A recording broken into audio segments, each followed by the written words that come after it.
Стандартная процедура перед прививкой от полиомиелита. Консультация у педиатра. Малышки измеряют температуру, слушают легкие, чтобы убедиться, препятствий для вакцинации нет никаких. Прививают только здоровых детей.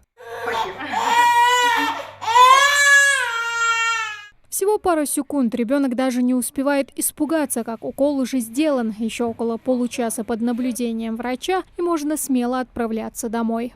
Я считаю, что если ребенок здоров и нету отвода от врача, то стоит делать прививки, так как сплошь и рядом бывают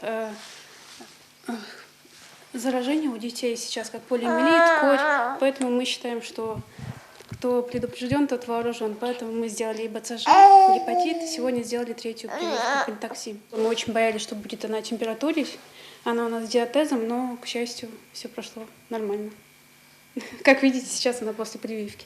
Прививают в амбулатории инактивированной вакциной пентаксим. Достаточно 6 доз, чтобы сформировался пожизненный иммунитет к полиомиелиту. В России прививки детям начинают делать уже с 3 месяцев. 93% привитых. Это огромный результат, но мы на этом не останавливаемся и дальше продолжаем активно работать в этом плане. Чаще всего полиовирусом заражаются дети до 6 лет. Инфекция проникает в организм через пищеварительный тракт. Вирус способен сохраняться там до 4 месяцев. Болезнь неизлечима, но ее можно предотвратить при помощи вакцины. Симптоматика течения полиомиелита, она разнообразна, начиная от малосимптомных, там катаральные явления, лихорадка, диспепсия, также до развития менингиальных симптомов, вегетативных расстройств, развития периферических параличей, парезов и деформации конечности. Об условиях хранения вакцины родители могут не переживать, успокаивают врачи. Они следят за тем, чтобы каждый препарат сохранил все свои свойства. Вот у нас имеется холодильная камера и морозильная камера.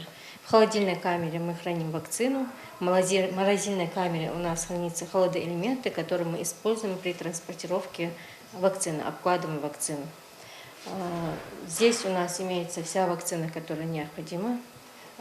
Детская, взрослая вакцина здесь хранится. 2 градусника на верхней и нижней полке. Имеется термоиндикатор для регулирования температурного режима. Впрочем, прививают сегодня не только от полиомиелита, но и кори. Менингит и пневмония – только часть тяжелых осложнений от инфекции. Возбудители вируса передаются воздушно-капельным путем. Проявляет себя болезнь как простуда, но уже на 4-й день проступает сыпь. У нас сейчас идет подчищающая иммунизация и против кори.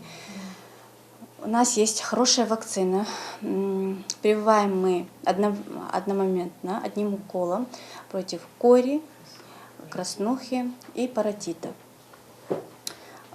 Подчищающая иммунизация у нас тоже идет активно, тоже активно агитируем. Родители охотно делают вакцинацию. Сегодня благодаря прививкам человек может защититься от 27 серьезных заболеваний. Отказ от вакцины может привести к трагическим последствиям. Поэтому медики призывают родителей не пренебрегать здоровьем детей. Тамара Хашагульгова, Акрамат Тасхоев, Новости 24.